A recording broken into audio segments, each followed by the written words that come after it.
Hello friends, welcome to my YouTube channel Smiley Harsha. मैं हूँ Harsha. Pregnancy के दौरान कमर दर्द या पेट दर्द एक आम समस्या, लेकिन अगर इसका सही समय पर इलाज न किया जाए तो ये आपको काफ़ी मुश्किल में डाल सकता है। जनरली प्रेगनेंसी के दौरान लेडी को कई इश्यूज फेस करने पड़ते हैं, लेकिन कमर दर्द या पेट दर्द एक ऐसा इशू है जो स्टार्टिंग से लेकर डिलीवरी तक या फिर कई बार उसके बाद भी बना रहता है। इसके कई अलग-अलग कारण हो सकते हैं जिनके बारे में हम इस वीडियो में बात करेंगे।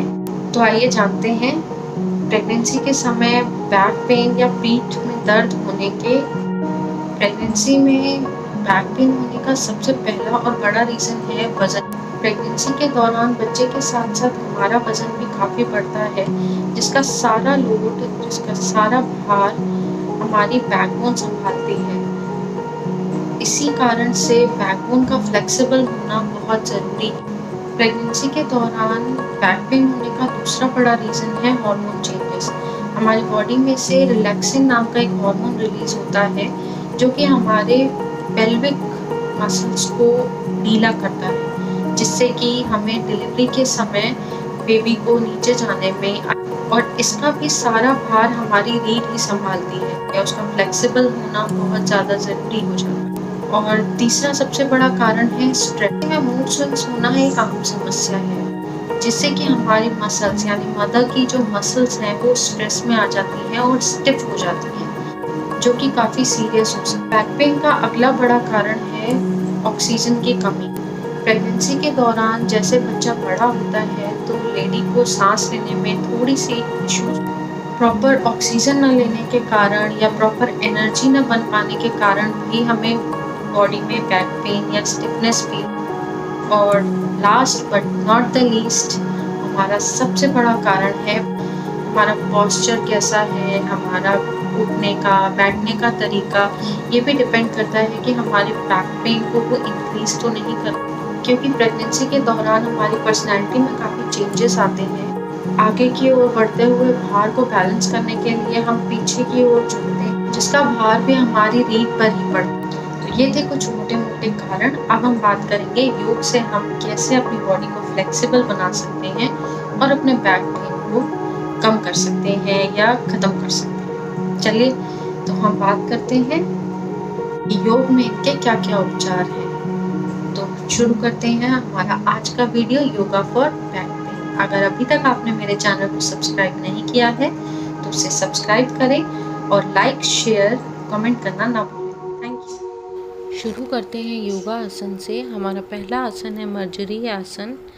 अपने घुटने और हाथों के बल आएं, कलाई और कंधे एक सीध में, पैर अंदर या बाहर रख सकते हैं। सांस लेते हुए कमर अंदर और सांस छोड़ते हुए बाहर। इस आसन से कमर दर्द कम होता है, साथ ही मजबूती और लचीलापन भी आता है। इस आसन को कम से कम 10 से 15 राउंड करेंगे।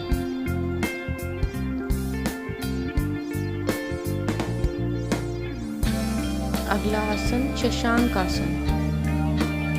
घुटनों को बेंड करते हुए सीधे लेट जाएंगे। इस आसन से तनाव कम होता है, मन शांत होता है, कमर के निचले भाग को अच्छा स्ट्रेच मिलता है। इस आसन को 5 से 10 सांसें करेंगे। अब अगला आसन करने के लिए सांस लेते हुए बाएं हाथ को दाएं हाथ के अंदर से ले जाएंगे और माथे को ज़मीन पर आरामदायक स्थिति में रखेंगे। दायां हाथ सीधा कर सकते हैं। इस आसन में कुछ देर रुकेंगे, फिर सांस छोड़ते हुए ऊपर आएंगे और दूसरी ओर सांस लेते हुए दायां हाथ बाएं हाथ के अंदर से निकालें, माथा ज़मीन पर, बायां हाथ को सीधा रख सकते हैं। इस आसन से हमारी रीढ़ की हड्डी में फ्लेक्सिबिलिटी आती है। कुछ सांसें रुकें।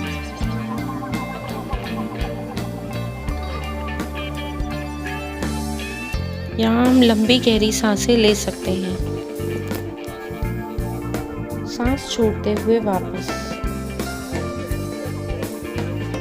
अगला आसन, सांस लेते हुए दाएं पैर को पीछे की ओर सीधा करें और बाएं हाथ को आगे की ओर।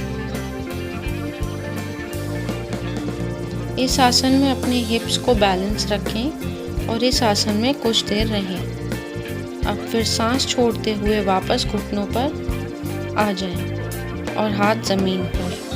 फिर से सांस लेते हुए दूसरी ओर करेंगे।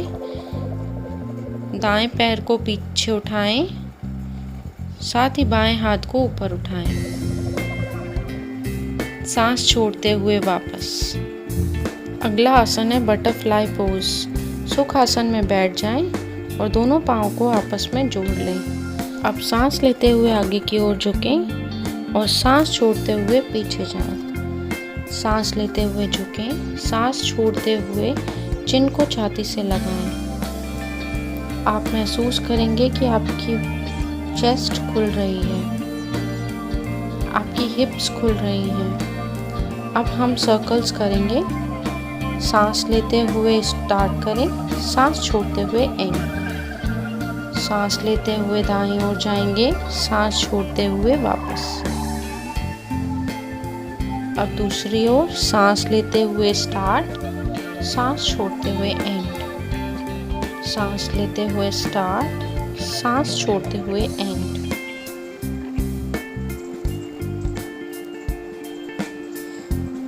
सांस लेते हुए आगे की ओर झुकेंगे, सांस छोड़ते हुए पीछे। सांस लेते हुए हाथों को खोलेंगे, सांस छोड़ते हुए पीछे, छाती को चिन से लगाएंगे। सांस लेते हुए आगे, सांस छोड़ते हुए पीछे।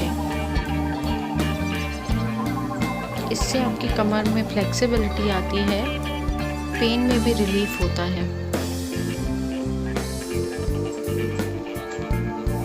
अगला आसन करने के लिए सांस लेते हुए दोनों पाँव को खोलेंगे। दोनों हाथों को पाँव के ऊपर रखेंगे। जितना ज़्यादा आप गैप कर सकते हैं अपनी फ्लेक्सिबिलिटी के अनुसार। आप चाहें तो हाथों को सामने भी रख सकते हैं। यह आपकी हिप ओपनिंग करता है।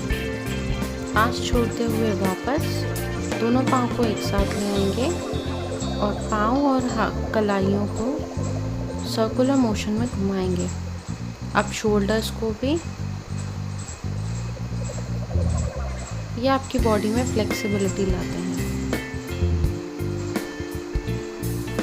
अगला आसन सेतुबद्ध आसन। इसे करने के लिए पीठ के बल लेट जाएं, पैर घुटनों से मोड़े रखें, पैरों को हिप्स के पास लेकर आएं और पैरों के बीच 1 फुट की दूरी रखें। हथेलियां ज़मीन की तरफ। अब सांस लेते हुए अपनी सुविधा अनुसार कमर को ऊपर उठाएं। पीठ को हाथों के सपोर्ट भी दे सकते हैं, हाथों को नीचे पकड़कर भी रख सकते हैं। इस आसन के दौरान लंबी गहरी सांसें लें और छोड़ें। इस आसन में आराम करने के लिए आप ब्लॉक या तकिए का इस्तेमाल भी कर सकते हैं। यह आसन पीठ दर्द कम करता है और साथ ही लंग्स, हिप्स और हाथ पैरों को मजबूती देता है। वापस आने के लिए सांस छोड़ते हुए कमर को नीचे ले आएं। अगला आसन है काउंटर पोज या अपान आसन। घुटनों को सीने के पास मोड़ें। सांस छोड़ते हुए पैर वापस। सांस लेते हुए फिर से मोड़ें।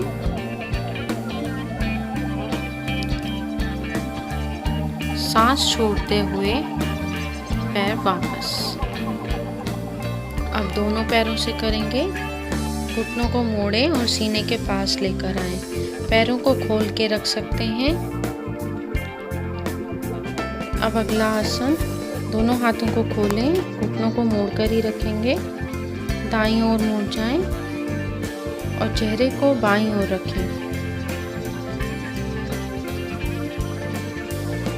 सांस छोड़ते हुए वापस।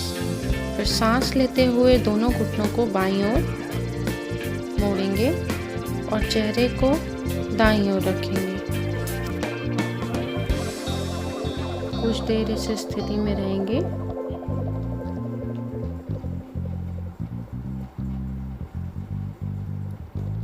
सांस छोड़ते हुए वापस।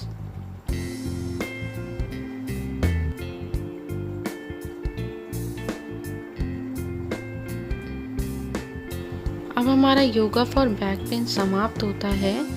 अब हम साइड करवट लेकर थोड़ी देर रिलैक्स करेंगे। रिलैक्स करने के लिए आप चाहें तो पाँव के बीच में तकिए का इस्तेमाल कर सकते हैं। कुछ देर रिलैक्स करें, शांत करें। आशा करती हूँ कि ये आसन आपको आपके कमर दर्द में आराम देंगे। नमस्कार।